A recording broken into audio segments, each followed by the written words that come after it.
Welcome to the Humanist Community of Central Ohio's May meeting. My name is Sharon. I know there's a lot of new faces in the group here today. I'm the president. Also today we are sharing this meeting with the Humanistic Jewish Havara of Columbus. They're newly forming Humanistic Judaism group.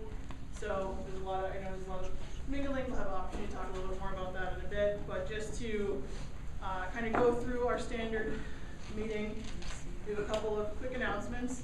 Our meetings, the Humanist Community of Central Ohio, our meetings are on the second Saturday of every month in this room. In June, we will have attorney Bob Abrams speaking about separation of church and state. Also, every meeting we do take donations for the Clintonville Community Resource Center. Donations of either non-perishables, canned goods, or cash donations. Next to the literature table is a box labeled Clintonville Community Resource Center if you'd like to make a donation. Also, we do, at every meeting we do ask for donations to help defray the costs of bringing in speakers and our programming. So please do not feel obligated to contribute, but Liz will go ahead and pass a hat around. And with that, I will turn things over to Liz, who has a few words to say.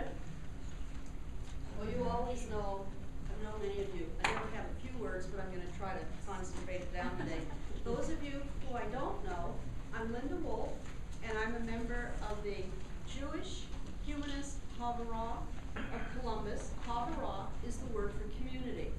So, Jewish Humanist Community of Columbus. I'm also a member of the HCCO and several of the organizations that Lou Altman represents today, and we'll get into that in just a moment. But I first want to thank Sharon and the board of the HCCO for this wonderful and first collaborations that we have done together, bringing in a speaker.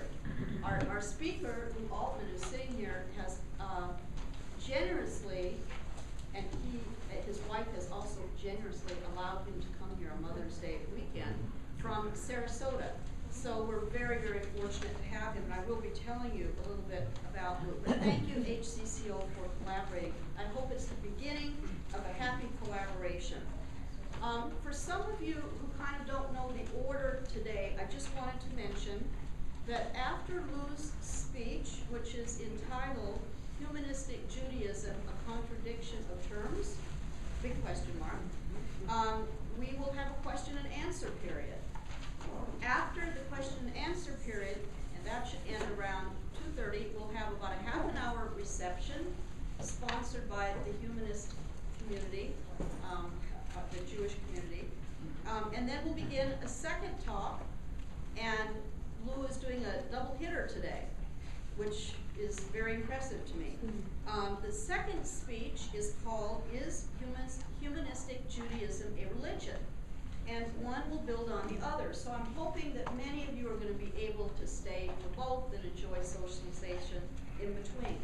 There are also 2 clipboards that will be going around. If you signed in at the table over there, that's great, but it would be very helpful to us if this clipboard, which says HJCC on the top, if you would also sign in here, because that gives us another way of being able to be in contact with you. We don't sell addresses or names. I'll start this on this side, this over here. Norma, if you'll fill that out and then just pass it over there. Before I introduce Lou, we have another dignitary in the room who I want to introduce. I'm not being paid to do this, nor did she ask me to do it, but as a humanist, I am compelled to do this. Marion Harris. Marion, would you just stand so everybody knows who you are? Marion is our state representative from the 19th district.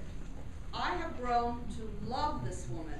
She seems to embrace humanistic values in ways that excite me.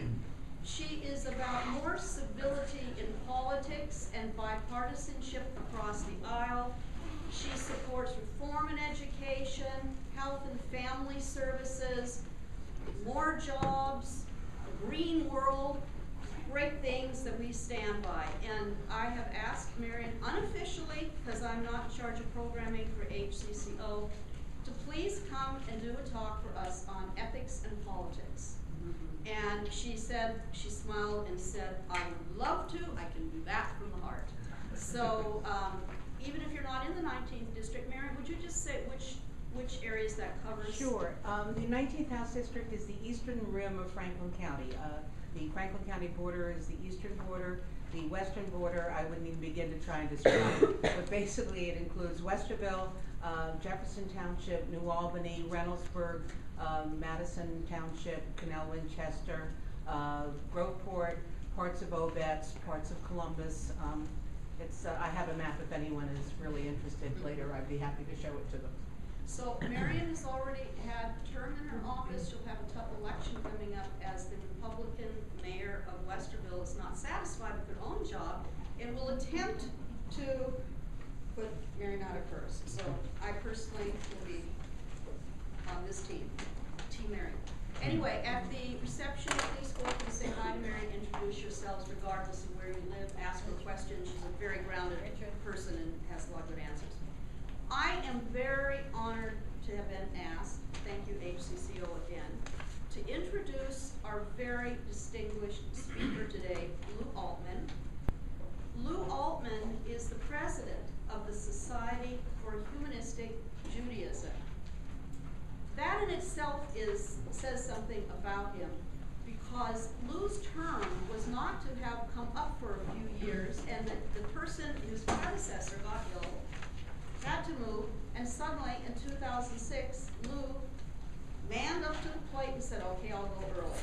So he has been the president of the society since 2006. It is an enormous job. I'm sure he'd like to take applications for anybody in this room that would like to go next. Maybe they don't even have to be Jewish, I don't know. Just have good critical thinking skills and be a great humanist. Talk to Lou about that later. There's no religious test. There's no religious test. Yay! And he is also a member of the board of the American Humanist Association. What is the AHA? The AHA, and one of our members here, Bob Bierman, is active and on the staff there. The AHA is the largest umbrella humanist association in the United States. You can join as an independent member or as an organizational member. And the SHJ is also a member of the AHA. So you see we cross-pollinate back and forth. It's very exciting. What can I say? Humanists love sex, and why not be in everybody's yard as long as you enjoy them? Let me tell you a little bit about Lou, some of which is on the bottom of the flyer you got, and I'm going to throw a few things in that will not be on any flyer that you will ever read, nor probably has anybody else said, but I hope you're still friends when we finish. Lou started out with a first-class education, graduating from Harvard Law School. The area that he graduated in was intellectual property. That was your main area of focus, if I'm correct. After law school. After law school. So he's had many years of both corporate and private law practice. He continues to this day to contribute to his field because there is an 8-volume, probably the most comprehensive group of what would you call it, literature on the subject, that Lou updates 3 times a year, and it's on antitrust and intellectual property law. So he continues, although he's supposed to be sort of retired, is that the joke of this? He continues to do that every year, 3 times a year. He lives with his wife Ellie in Sarasota, where he is on the following boards, and I'm not even going through all the names of boards that Lou Altman is on. He is on the Sarasota Congregation for Humanistic Judaism. He's an executive committee member of the Florida Humanists. He is on a board that my husband and I are also on, the Training Institute Board. And the list goes on and on. I asked him last night, how many boards are you actually on? He said, gee, I don't know. I think it's 7. A friend of ours who is the executive director of the SHJ said last weekend, there isn't a humanist organization that Lou has met that he didn't want to join. how many of us could say that? But the most interesting board to me, and you have to talk to him about this later, I love this one. He is the Vice President Emeritus of a Flamingo Dance Company board. What does Lou do in his spare time? I can't imagine he has any spare time, but he is an avid tennis player. He loves to read about science. He has a lot of feelings about the integrity of scientific research. He reads books on physics. He loves classical music, including Bach. He is a kind of a Renaissance man in many ways. I want to end by just mentioning 3 things about Lou that I have observed personally, and this will be brief. I know Lou from sitting on the Humanist Institute board and the SHJ board, which I'm a new member, and also from a committee that we work on. Lou is such a wonderful team player. A lot of people sit in board meetings, they throw out their opinions, and when the work comes, they're nowhere to be seen. Lou is always standing up to the plate. It really, in the humanist spirit, it's very impressive. His style of leadership, I've called this, you won't read this many book, I call it the midwife style. He understands that for decisions to happen, there's an organic process. He trusts people to each contribute. He encourages people to talk and share, and he only gets involved in the birth when it's necessary to get involved and kind of tweak it a little. And I think that's a very exciting style of leadership. Lou lives his humanist values.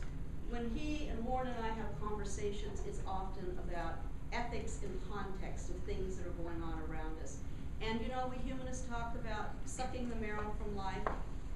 The thing I would say about Lou, I know no person, with possible exception my husband, who does more to suck the marrow from this life. What better compliment that we as humanists will have.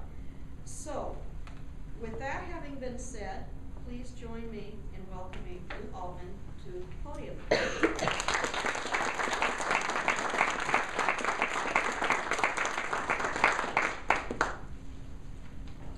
Can you all hear me? No. Just a minute.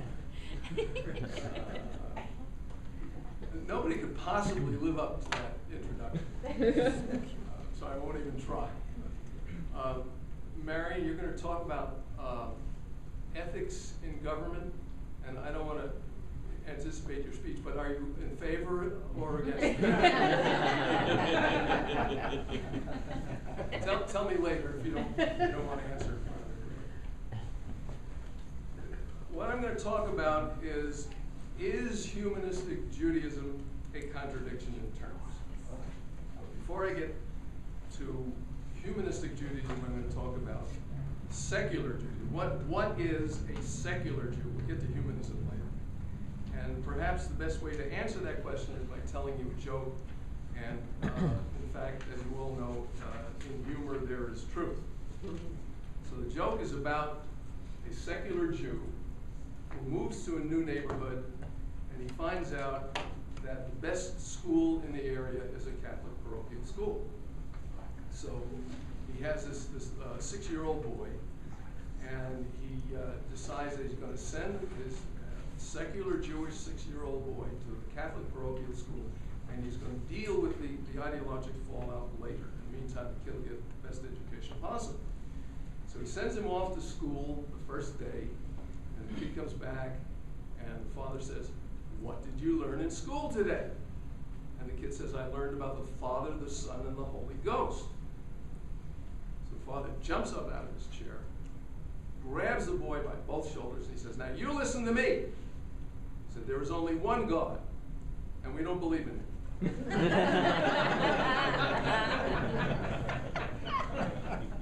That gives you a comedian's eye view of what a secular Jew is. Now notice I said secular, not humanist.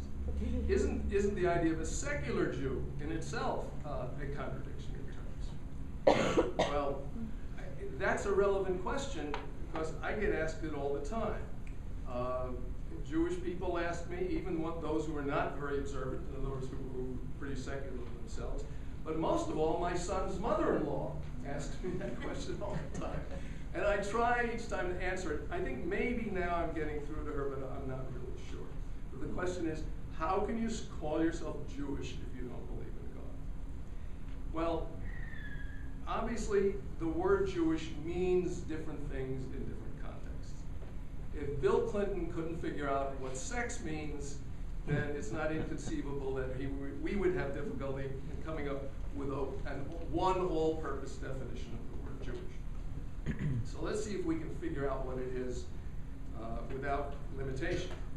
For many people, it is an ethnic identity. For others, it's a culture.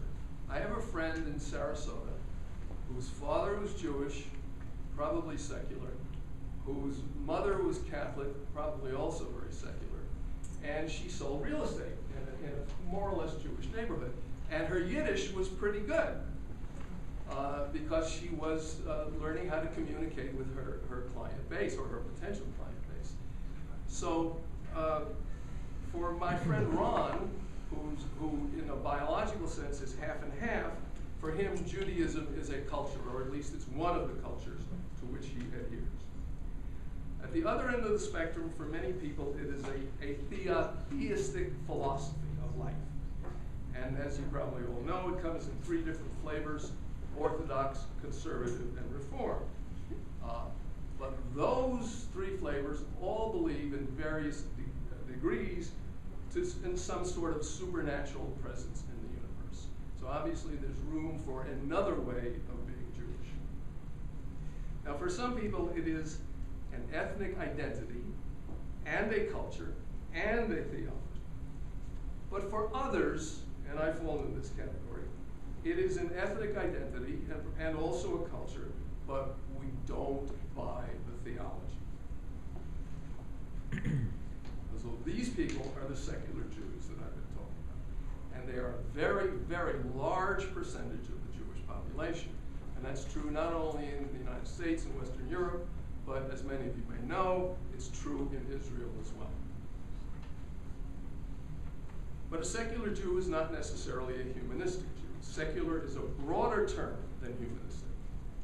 So only a small minority of secular Jews are humanistic, just as only a small part of the secular general population belongs to, for example, the American Humanist Association. So what's the difference between secular and humanist?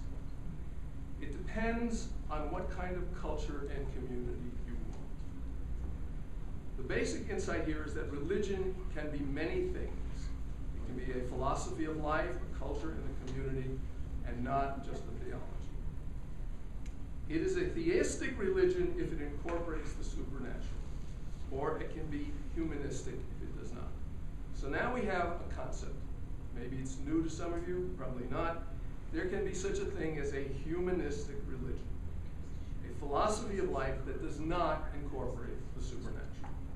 Now, is that a contradiction in terms, a non-theistic religion?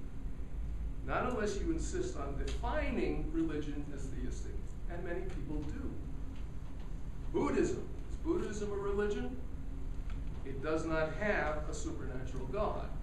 It does have a kind of supernatural patina in it. I don't know that much about Buddhism, but I understand that they believe in reincarnation and karma and stuff like that. But it's not a traditional religion in the Western sense.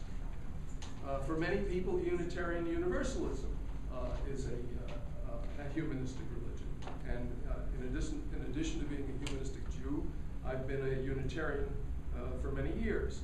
And there's a spectrum in that group, ranging from those who are not quite traditional believers in Christianity, but who do have room in their scheme of things for a supernatural view, all the way to people like myself who do not credit the supernatural at all. So the next question is, why bother if you don't want the supernatural, if you don't believe in it? Why have a religion at all? And the answer, as I see it, is because religion is not only philosophy, it's not only ethnicity, it's also culture, and it's also community. And I don't care whether you are a traditional religionist or a total atheist. If you're a culture and you need community. That's built into our DNA. So, remember those secular Jews who I mentioned who aren't humanistic? Many of them belong to theistic congregations. Probably Reform, but in many cases conservative and even Orthodox. They don't believe, this limited group that I'm talking to, they don't believe of a word of the theology, but they belong to these communities. I've been told on good authority that many rabbis, especially Reform rabbis, don't believe in God either. But it's their culture, their community, and it's their niche in life. And they just ignore the philosophical content. So these people need culture. They need their bagels and lox. They need Yiddish jokes. It's part of who they are. It's their community. It's who they socialize with. It's childhood memories of the family Seder, with all the uncles and aunts around the table. I certainly remember that as a child. So religion is culture and community, whether it's theistic or not. Now, imagine you are an ethnic Jew, but you are an atheist or agnostic. And you want to belong to the culture, and you want to belong to the community. And that entails belonging to a group of people. People with a similar background, that's the community, and people with similar ideas, that's the culture, because we're all more comfortable with people of similar ideas, although hopefully we can get along with everybody. So you're looking for a ready-made group. You could join probably a Reform congregation, maybe one of the others, but you don't want to sit through a lot of praying. And in most traditional congregations, it's the same prayers every Friday night and on every Jewish holiday. Why don't you want to do that? Well, people have different reasons. Some tolerate it very well, but others think it's dishonest and it's hypocritical. So that makes them uncomfortable. So they have this hostage choice. Do they forego community, or do they sit there and grit their teeth? So, do you want to be in a community with people who share your culture but not your fundamental worldview? Do you want somebody to stand up in front of the room and say, God will take care of everything in the long run, and pretend to agree or just be silent? So where do you go to find a community, to be part of the culture without the theology? And the answer to that question for people like me is Humanistic Judaism. Humanistic Judaism is a group of people forming a community, and we can call it a congregation. Why not use the traditional terminology? And they celebrate Jewish culture without the theology. They share their non-theistic worldview along with their bagels and lox. The founder of Humanistic Judaism in an organizational sense, certainly not in a historical sense. There have been humanistic Jews, and there have probably been humanistic Jewish organizations for a very long time. But the founder of the organization, which is called Humanistic Judaism, was Rabbi Sherman Wein. And he started it. He was from Detroit. He was trained as a Reform rabbi. He served as a chaplain in the United States Army in Korea, where, by the way, legend has it, he ordered lots of Hebrew National Kosher salami to be shipped over to Korea, and I'm sure he shared it with soldiers of all denominations.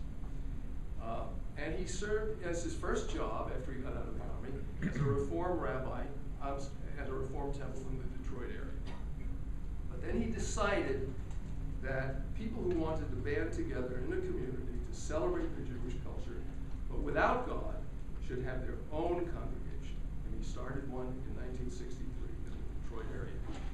And by 1965, some of you might remember this, some of you aren't old enough, that the Time magazine published one of its, you know how they have a picture, well, it wasn't Man of the Year, no, not that, but there was a picture of Rabbi Wein on the cover, and the headline said, "The Atheist Rabbi." So he went from being a celebrity and a bête noire in Detroit to being that for the whole country, at least for his 15 minutes of fame. So after he started the congregation in the Detroit area, another one started up by another rabbi in the Chicago area, and he was also a Reform rabbi, and it was a Reform congregation, and they had a plebiscite, they had a vote. He said, we're going to decide whether or not to become a humanistic congregation. And half voted yes, yes, and half voted no. Well, I guess a few more than half voted. So they became humanistic, and the half that voted no left, and I think within 2 years, enough people, humanistic people, to join the congregation. So it was the same size finally after the transition as it had been before. And then there was a congregation in Connecticut that formed a humanistic congregation without a rabbi at all, and that actually has become more the model for the congregations that belong to the Society for Humanistic Judaism. Mostly we're too small, we can't afford a rabbi. In most cases, we can't afford a building and so on. But the congregation is people, not just an organization, and certainly not a building. Well, then an interesting thing happened. These three congregations found each other. I don't know how they did, because I wasn't involved at the time, but it's before the internet. But they got together. Now, Rabbi Wein was an extraordinary person, a very brilliant individual. He could stand up in front of an audience literally all day long and talk without notes. He knew everything there was to know about everything.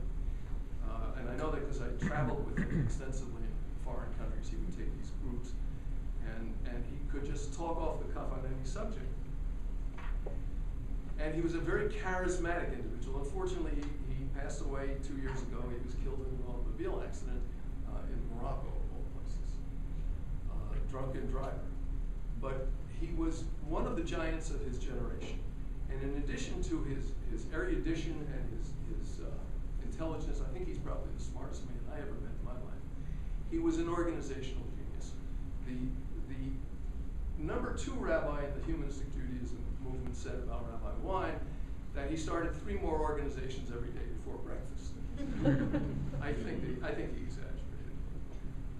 So Rabbi Wein got the idea that these 3 Humanistic Judaism congregations, Detroit, Chicago, Connecticut, the only ones that existed at that time, at least that I know of, should get together and form a national society, an umbrella organization. Just the Reform organization has an umbrella organization, ties together all the congregations. The Conservatives do, the Orthodox do, the Unitarians do. I think every religious denomination does. But for humanists, for iconoclasts, for atheists, and agnostics, that was a very powerful idea. We should band together. It's like herding cats. or as one of our present rabbis says, herding catses. But it worked. And today there are something like 27 congregations in North America that belong to the Society for Humanistic Judaism. And some of them constantly questioning why should we pay dues to the national organization? What are we getting out of it? And what I usually say to them is, ask not what you know. But it's the old John Kennedy line. It's not what the national organization can do for them. It's what they can do for the national organization, for the concept of unity. Because let's face it, folks, whether you're Jewish or not, if you're a humanist, if you're an atheist or an agnostic, you are a member of a reviled minority, reviled at least by some segments of the population. And in unity there is strength. We need to be together. That's why we're together in this room talking about this. And so my job is to continue to sell people on the idea that for our particular segment of the humanist community, the Jewish humanist movement, that we have to band together, we exchange ideas, support each other, and form a united movement. So far, I've been able to make that idea stay.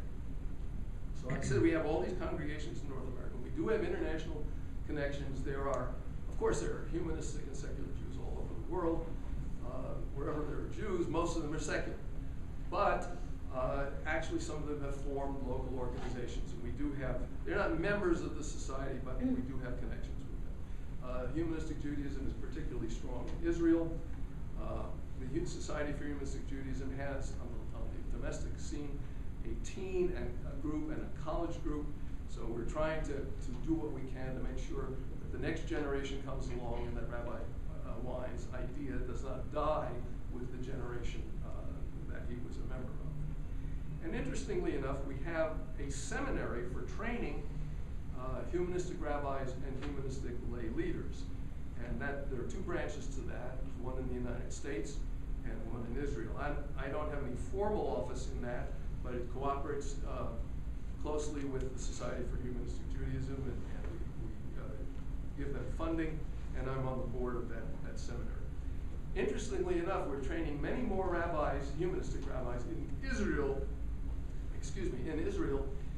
than we are in the United States. I don't know what that means for the future, but it's just the fact. And one of our graduates of the seminary is Greg Epstein. How many of you know who Greg Epstein is? He is the second person to hold the chair of Humanist chaplain at Harvard University. The first one, the guy who founded the Humanist chaplaincy, Tom Ferrick, was a former Catholic priest. And Greg signed on as his assistant, and then when Tom retired, Greg took over. And Greg has written, as I say, he's a graduate of our seminary. We're very, very proud of him, and he certainly has a very visible place at a very visible university. But most of all, he has just written a book, and I actually read the book from cover to cover with a pencil in my hand, underlining things and so on. And I recommend it to you highly if you want to read about humanism, not just Jewish humanism, but in general. The title is Good Without God, subtitled What a Billion Non-Religious People Do Believe. And that's where humanism and secularity part company. Humanism is believing in something. It's not, as the religious people or some of them would have you believe, the absence of belief. So, and if you're an atheist, that just means you don't believe something. But if you're a humanist, you have a culture and a community, and you have a set of beliefs, and you have a set of ethics, whether it mixes with politics or not. Let's hope it does. In your case, I know it does. So, let me give you some of the questions I'm often asked, and then I'm going to open it up to the questions you actually want to ask. What is the humanist Jewish position on the question of who is a Jew? Some of you may be aware that this is a very contentious question in Israel, for example. First of all, it has legal ramifications. The law of the return is who's eligible as a Jew to emigrate to Israel. And the official Orthodox answer is you have to be of Jewish mother. And of course, then how do you define how do you know whether your mother was Jewish or not? And unfortunately, although Israel is a secular country, it has a religious government. I would say it's fair to say it's partly, at least, a theocracy. And the Orthodox have a stranglehold on marriage, citizenship, divorce, and all that stuff. People who want to intermarry in Israel fly to Cyprus, get married under Cyprus law, and then fly back, and of course the marriage has to be recognized. What does humanistic Jews say about who is a Jew? Anybody who wants to be one. If you want to join us, you're welcome. We don't have any ethnic or cultural or philosophical or theological tests whatsoever. If anybody has a reason for wanting to be part of our group, that's good enough for us. At the Humanistic congregation in Illinois, the one I mentioned, which was one of the original three, some guy walked in. He was Latino. He was from the west side of Chicago, and he had heard about us, and he was just intrigued with the idea that here was a congregation that didn't believe in God. He wasn't Jewish. He had no particular interest in Judaism, but he came. He liked what he saw. He met the people. He liked them, so he stayed. Nobody told him he couldn't be there. He didn't belong there. And as far as I know, he's still a member of the congregation. Here's the next question. Do we study the Torah? Do we read the Bible? Answer, yes, as historical literature, as important historical literature. Do we pray? No. Who would we pray to? Do we have ethics without God? Yes. That, of course, is what Greg Epstein's book is all about. Nothing makes me more angry than the religious complaint that if you don't believe in God, you can't be ethical. this is a little bit conceited, but I think we who have a human-based system of ethics are morally superior to those who require a theologically based system of ethics. We're good even though we're not going to be punished for being bad, and we're not going to be rewarded for being good. We're good just because it's good. Okay, well, I don't know if I can really make that statement. What about intermarriage? A lot of Jewish people are concerned about the rate of intermarriage. It's about 2 out of 3, or what is it, 1 out of 3? I think it's 2 out of 3. So these people get concerned that Jewish culture is going to disappear. And of course, I share that concern. I would like all the many flavors of culture, all the cuisines, all the music, all the folklore of all the ethnic groups in the world to be preserved. I don't want everybody to be the same. It would be much less interesting. I mean, that's why I'm on the board of a flamenco dance group. I don't want to just do the foxtrot. But one of the principles of humanism, Jewish or not, is self-ownership. You belong to yourself. You don't belong to the state, the king, or the country. You don't belong to your parents. That's a lesson that some of us who have children have to learn. You don't belong to God. You don't belong to the religion. You don't belong to the Jewish people. You do not have an obligation to give up marrying the one you love in order to make sure that the Jewish people survive as an entity.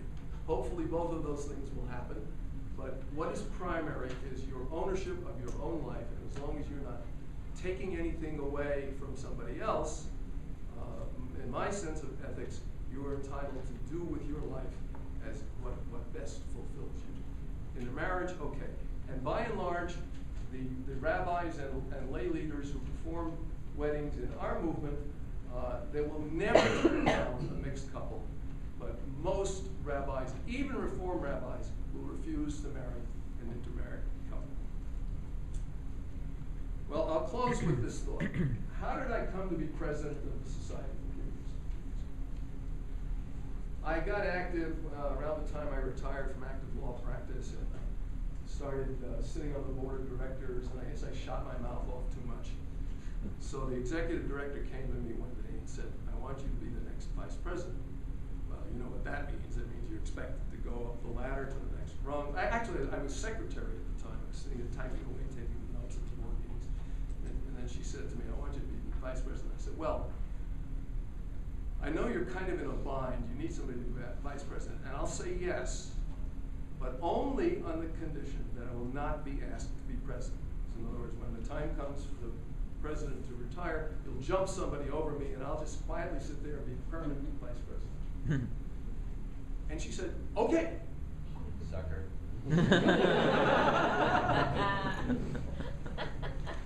So we had a deal. Well, then the other president, the guy who was supposed to, well, anyway, it didn't work out. He got sick, he couldn't do it. So she twisted my arm, and I'm like that girl from Kansas City who can't say no. So I agreed to be president. And then it came to give my inaugural address at the next conference. And I likened my situation to that of Calvin Coolidge, who became president, although he said, well, anyway, he avoided being president for a second term because he said, I do not choose to run. And I also thought of the example of William F. Buckley, who once as a joke remember that? He ran for mayor of New York City, so the younger folks in the room won't remember. But he ran for mayor of New York City, and of course he wasn't a serious candidate, and he lost badly. But during the election, a reporter asked him, what would you do if you won? And he said, demand a recount. But at this inaugural speech I had to give, I did not give Calvin Coolidge as a precursor. I did not give William Buckley as a precursor. I gave George W. Bush. When I said that, everybody in the room gasped because they knew how I felt about George W. Bush. But I said, like George W. Bush, I know that God wants me to be president of the Society for Humanistic Judaism. All right, those are my prepared remarks. If you have any questions, I'll be happy to answer.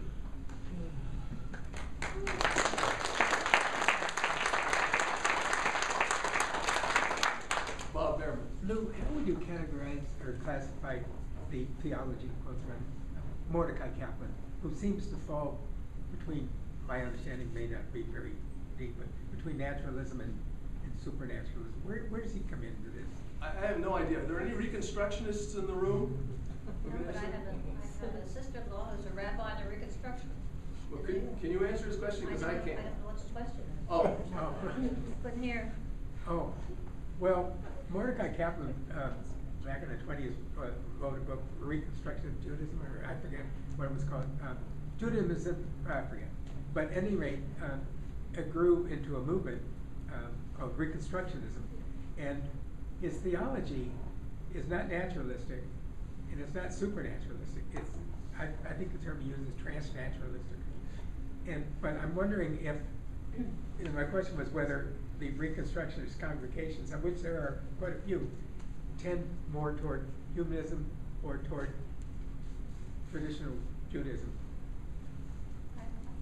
As far as That's Go ahead. okay. as far as I know from my sister-in-law, is it leans more toward the traditional Reform Judaism.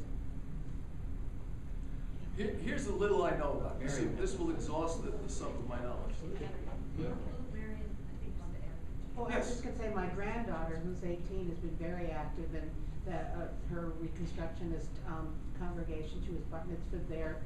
It reminded me of my old, conservative services, a lot more singing and all that, but the prayers were the same, the rituals were the same. The emphasis, of course, is on community service. I mean, she spends weekends in food pantries, and she's been to Israel, and they do all kinds of good deeds. But the service itself, to me, seemed very, very similar to what I experienced as a kid growing up in a conservative congregation. Well, here's what I know. I was reluctant to give this as my answer because it's basically just a comparison between Reconstructionism and Humanistic Judaism. They don't believe in God either. No. It's my understanding. But they use traditional God language in their services, but they reinterpret the word God to mean, I don't know what, something else. Something in between. And if you want to do that, it's perfectly legitimate. And of course, Rabbi Wein coming long after Mordecai Kaplan knew about Reconstructionism, but he just felt that unlike Bill Clinton, he didn't want to redefine sex. So he That's said, good. we're just going to drop the God language altogether. And I think probably that has limited our growth. We have a very broad spectrum in Humanistic Judaism, ranging all the way from atheists who hate to sit through our Friday night services because it reminds them too much of religion.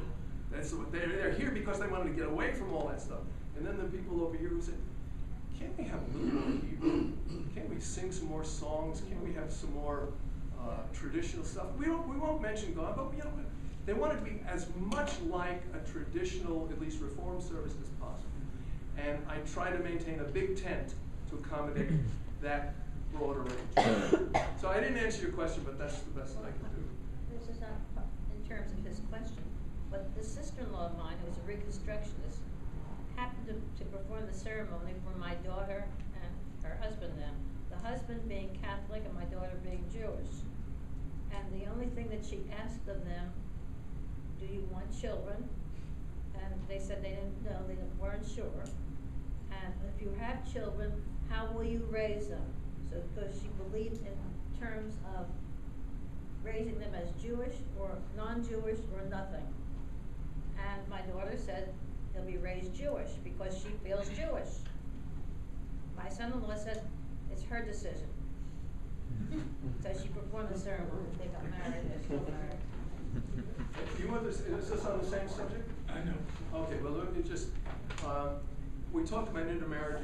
I just want to tell you a funny story. This is not a made-up joke. This is a true story. I'm sorry. Having trouble hearing? Okay.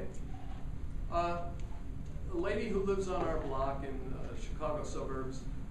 Her daughter got married, and the daughter was a humanistic Jew. The groom was a young Catholic man, and his best friend was a young Catholic priest. And since our rabbi, our humanistic rabbi, was one of the few people who would not only perform mixed marriages, but would agree to co-officiate, the young Catholic priest and the humanistic Jewish rabbi co-officiated. And it was we drove down to Chicago, and it was pouring cats and dogs. It was terrible, just terrible. We got soaked. And so the rabbi got up first, and he said, in the Jewish tradition, a rainy day for a wedding is a sign of fertility. So he said, you have lots of children. And then he finished speaking, and then the young Catholic priest got up and he said, you heard the rabbi say, rainy day, Jewish tradition, sign of fertility. He said, in the Catholic tradition, a sunny day also. A couple of years ago, we had a speaker from the Jewish community who talked about the ethical cultural societies. How do those societies, or could you differentiate your group from the ethical cultural The question is, in case you couldn't hear it, how does ethical culture differ from humanistic Judaism? Yes. Okay. Warren and Linda could probably answer that question better than I. But I do, from sitting on the board of the Secular Coalition for America, I met some of the people in the ethical culture movement. They're very similar, my personal impression. I have not read anything scholarly about them, but just from talking to them. But they're not necessarily Jewish. They're drawn from a general population. Many of the people in ethical culture come from a Jewish background, but it's not the basis of their membership in that. Was that about right, Warren? Yes, and I think the reason it comes up is Felix Adler, who founded ethical culture, was a Reform rabbi, but he completely left the movement and started ethical culture. And based around that, there were, at the beginning, a lot of Jewish people joined the congregation, but he never put in any of the Jewish rituals and so forth. You don't hear Seder dinners and that sort of thing within the ethical culture group. And I may say, I mentioned the Secular Coalition for America. I hope you all know what that is. That's the group that presents the atheist humanist position on political issues to the United States Congress. There are two humanistic religious organizations that belong to the Secular Coalition. One is ethical culture, and the other is humanistic Judaism. Yes? There's a term that's often thrown out called, it goes, there are no atheists in foxholes. And I'm wondering if you've ever heard or read that when the pressure really got bad in the 30s and 40s in the ghetto and the concentration camps, that those people turned to prayer and turned to God and really believed that something could help them out. I'll give you a personal answer to that. There's another organization that's also part of the Secular Coalition for America, and that's MAAF, the Military Association of Atheists and Freethinkers. Well done. And you ask those guys, there are atheists in Fox. Well, I know that, but I'm trying to I just want to make that clear. Look, different people react to stress and fear differently. The Holocaust, some Jewish people said they used to believe in God. Personal friends, Holocaust survivors. They used to believe in God, but when they saw God let all these people die, that was the end of that for them. Two brothers, one of them belongs to my congregation in Sarasota, Florida, came over to the United States, became an engineer, left Judaism completely, then came back and joined Humanistic Judaism, but certainly never wants to have anything to do with theistic religion. The other brother went to Israel and became Orthodox. Didn't they make a movie about this? Yes, it's called Yeah, I saw it. Menachem and Fred. Yeah. Menachem is in Israel, Fred. It was showed here about Yeah, a couple great months ago. movie. Good movie. And then it started, actually, first they wrote a book together. Right, right. And then the book was made into a movie by the sons of the Nazi who Right. who took them out of Kicked them out of their house. small town and put them in, Right, right. in the concentration. Wow. All right, I don't know where to start next. How about over there? Talking about culture, having a bris, having a seder, having a bar or bat mitzvah, are all come from the Torah or whatever you want to, however you want to. So how do you, I don't want to use the word justify, why do you do these things? Sure, go ahead and use it. Pardon? Go ahead and use it. Whatever. Why do you know, why do you do these things if they were commandments and mitzvah from the Torah? Why do we continue them and reword them to, I mean, I happen to like the rewording, but why are we doing it at all? Because it's our culture. But We like our why culture. is it- We but go- why is it our culture if we Oh. aren't following the Torah? We got it from the theistic people, but we keep it for our own reasons. They gave it to us for their reasons, we keep it for our reasons. You know, you can ask the same question about ethics. People say to me, didn't you learn that you should not lie, cheat, and steal, and kill, and so on from religion? Therefore, how can you turn away from religion? Well, religion didn't get everything wrong, they got that right. And we take what we want and leave what we don't want. This is one of the hardest questions. I don't think that's a hard question. And I think it's one of the hardest questions to answer to people who are very observant. It's hard for them to understand the answer. It's not so hard for us to answer it. I think the answer is Well, I have a hard time answering. just tell them you're a free agent. You can pick and choose what you want from the cultures of the world. The world is your smorgasbord. Yes. This is actually related to the last two questions, and that's I've always wondered about the difference in passion and motivation that might come from people belonging in a congregation and doing the different things that you do in a congregation. I mean, as little as just showing up to as much as service projects.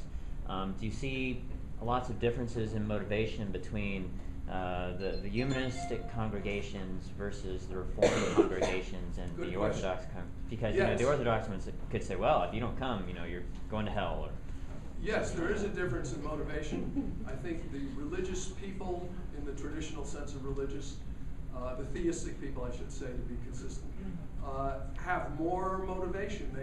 They put more feeling into it, and why is that? Because it takes a certain kind of individualistic person to say, I don't believe in God in the first place, and that's the business about herding cats. I think probably the secular people in this world, if you look at what they really, and especially if you take people who think that, well, do I believe in God? No, not a white male with a long beard sitting on a throne above the clouds, but just I don't believe in that, but I believe there's something out there, like my sister, my wife's sister, for example. She belongs to one of our congregations, but she thinks there's something out there.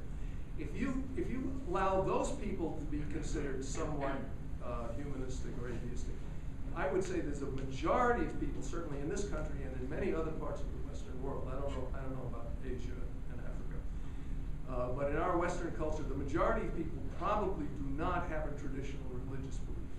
But the very thing that makes them individualistic, allows them to separate themselves from the tradition, also allows them not to congregate in groups, not to join good works, not to get on the committee for this and run for president of that.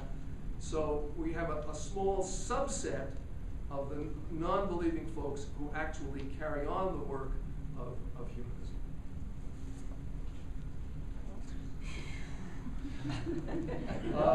The gentleman in the yellow shirt. Okay. I guess my perspective is that the Jewish community overall seems better, usually more well educated than like the Christian community, as far as an overall perspective anyway.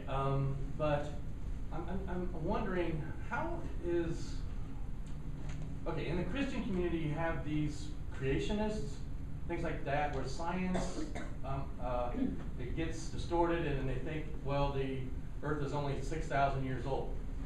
Okay. In the Jewish community, do you have, are the Orthodox, are they more reasonable? No.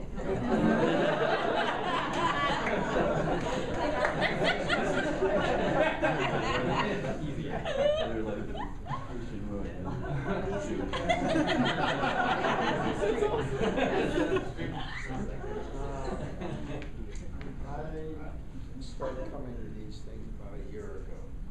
I never heard of it before. I'm 81 years old, never heard of humanism before. I've been Jewish and went through the whole thing all my life. Can everybody hear him in the back of the room? Fair. Barely. You can repeat it. Just raise your voice. Oh, okay. Thank you. I am 81 years old, and until a year ago, I never heard of the movement, Judaism or humanistic movement. And I couldn't understand that because I do read constantly, and I think I'm on top of things, but obviously not. And I started about a year ago, and in the last month, I tried to figure out why it's in my mind, a very simple equation. You believe in God or you don't believe in God. What do we have to get together for? Is it to share thought? The little group we have, I enjoy the people, there's a little intellectual discussion, but I'm thinking overall, why do we have to get together? That's a great question. And that's people are always asking me, why isn't the Society of Humanistic Judaism growing? We're actually growing very slowly. Right now, with the economic downturn, we're contracting a little bit. But over the long run, we're growing very, very slowly. And I get the blame for that. Look, a lot of people who don't believe in God, but they don't think that's any reason to join a club. It's just that simple. It's just that's an embarrassment in a lot of cases. Yeah. I would say 80–90% would never admit it. Yeah, right. Well, that's what. First of all, you have to come out of the closet, right? At least to the other members of the club. And many people don't even think about it. They don't believe in God, but they don't walk around saying, "Hi, I'm Lou, but I don't believe in God." It's something that they just keep to themselves. Maybe they don't even think about it in their own minds. It's just a private thing. It certainly isn't a reason for joining a club. But those people have their culture, they have their community, they're not hermits. To be human is to be a social animal. But it just isn't something, they pick, it's either they join a club based on tennis or a book club, or they like photography, there's some other, or just the neighborhood, or maybe it's just their wives.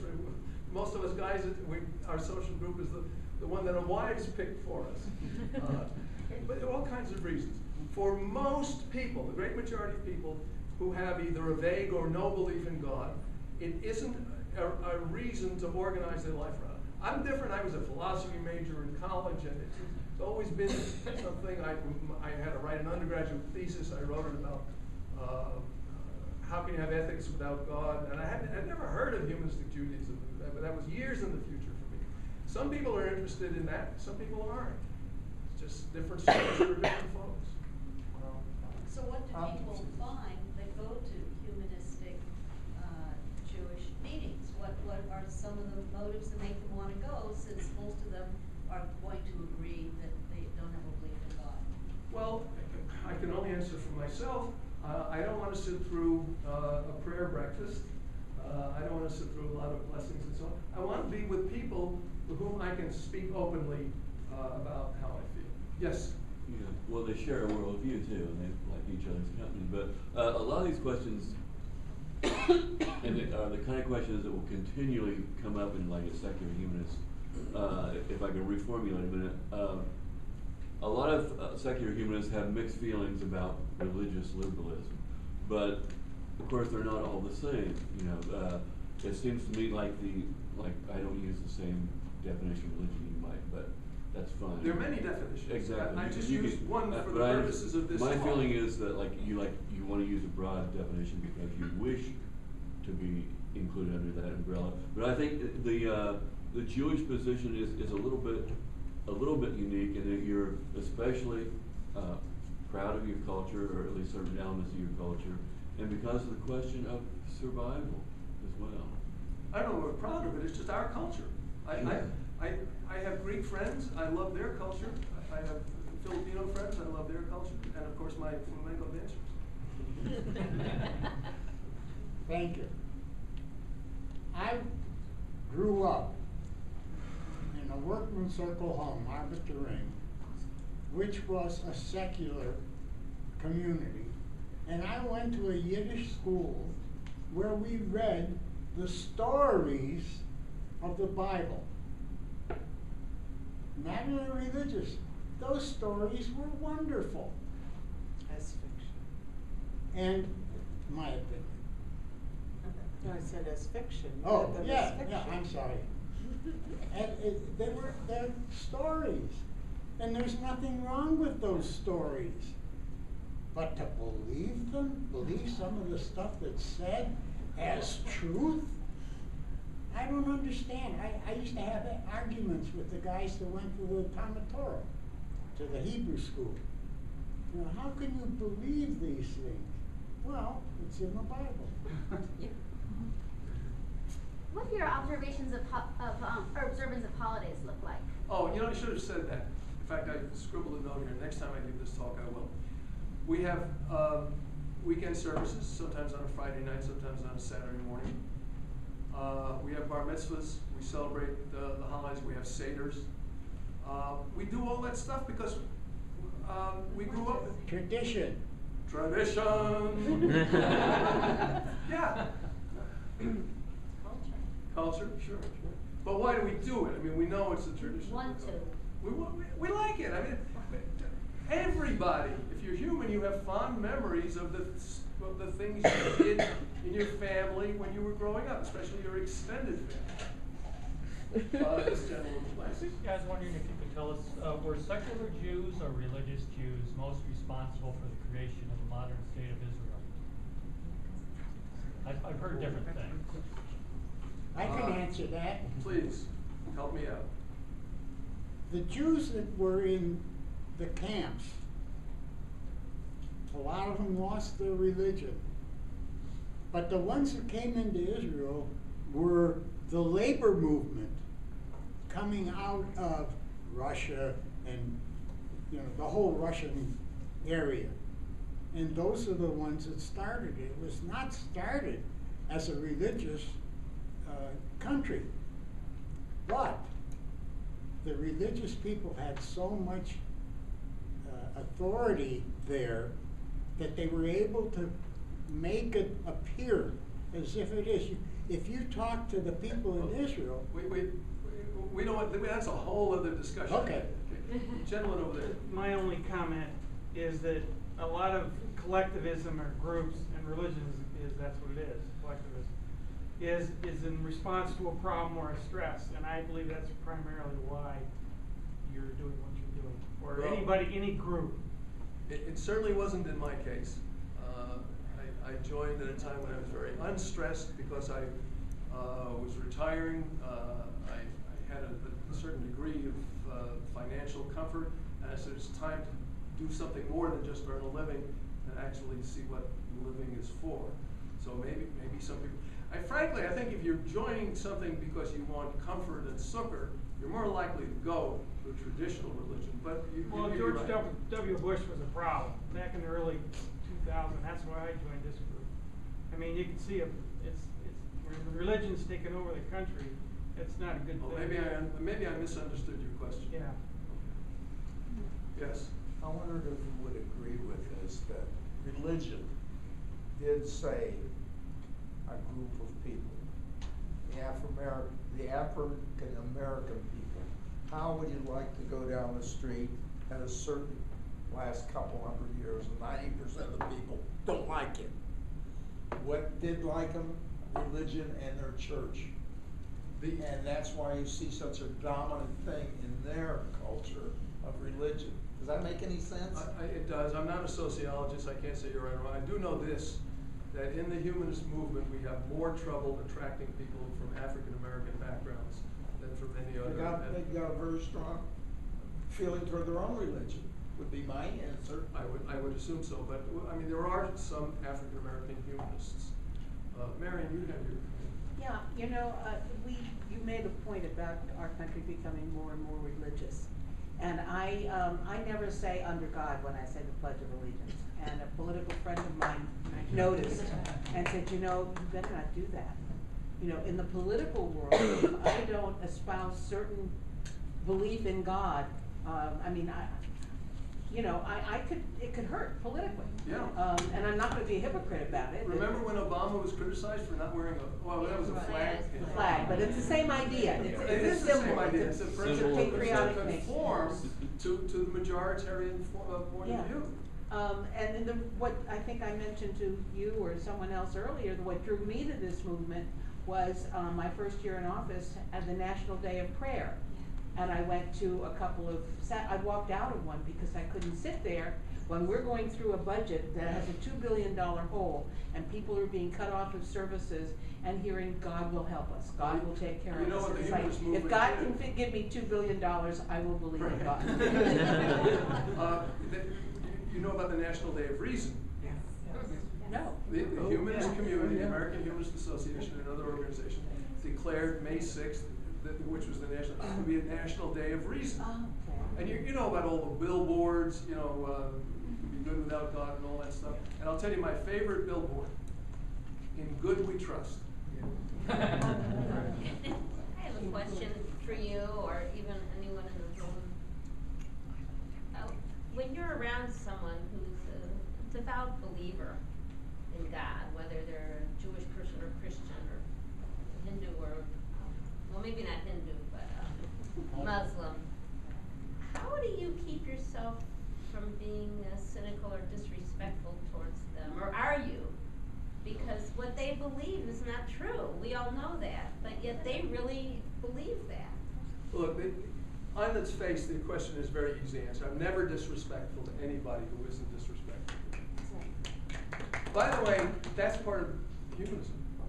I mean, if humanity, if man is the measure of what's good instead of God being the measure of what's good, then clearly you have to treat all people the way they want to be treated. But there's a dark side underlying that question. When you see children being indoctrinated by their parents, Warren, which was it, Christopher Hitchens or no, I think it was Dawkins, one of the four horsemen, who said it's child abuse to indoctrinate a child with heaven and hell. People grow up with terror. They expect to be, an 11-year-old expects to be stricken by God because he masturbated or something like that. And just it puts a terrible blight on people's lives. I don't know what we can do about it, but I don't think we can start a dialogue by being disrespectful. Yes. I think most people would be surprised if they observed the celebrations in a typical Reform congregation of the holidays, how little is really about God and prayer, and more about culture and fun and dance and music. So that when you take it out, it isn't that different. I guess you're right. Celebrating all the holidays, but there wasn't God or prayer at all. I haven't spent a whole lot of time in synagogues, frankly, that saved you. But let me put it this way. I think you put your finger on an important thing. All religion, whether it's theistic or not, is culture and community. There are humanistic Catholics. There are humanistic Protestants. There are humanistic Hindus. Salman Rushdie, who spoke at that Harvard conference that Greg Epstein took, was a humanistic Muslim. That's how he got in trouble with the mullahs. Have I been speaking long enough? It's okay. It's okay. Do you want to do maybe 2 more questions? Okay. All right. The young man in the gray shirt. Yeah. You're defining religion as culture in your kind of your ethnic background. Can I just stop you for a minute? It's one of the definitions. Why not just go with your philosophy background? Why not just say, okay, well, I have culture and I have a humanistic philosophy, and not call it religion at all? Well, what am I going to do at Passover? Well, you still might keep it as culture, but just with whom? Don't call it religion. Who am I going to just have a Seder all by myself, my wife and me? My kids are at the house. No, I do. I mean, is there anything wrong with getting together with a whole bunch of other like-minded people of Jewish cultural background? I think he's asking Obviously about not. what you're calling it. He's It's asking more about the of word. a question of definitions. It's not that you wouldn't want to get together for a Seder. Sure, get together for a Seder, but why would you call that religion rather than just culture? And then you have your ethics and stuff because that's coming from your philosophy and your ethical theory, but that's something different. Because I think that there are certain characteristics that theistic religions and non-theistic religions have in common. So I think, but by the way, there are thousands of people who don't want to use the word religion for what this organization does. I mentioned the Big Tent thing.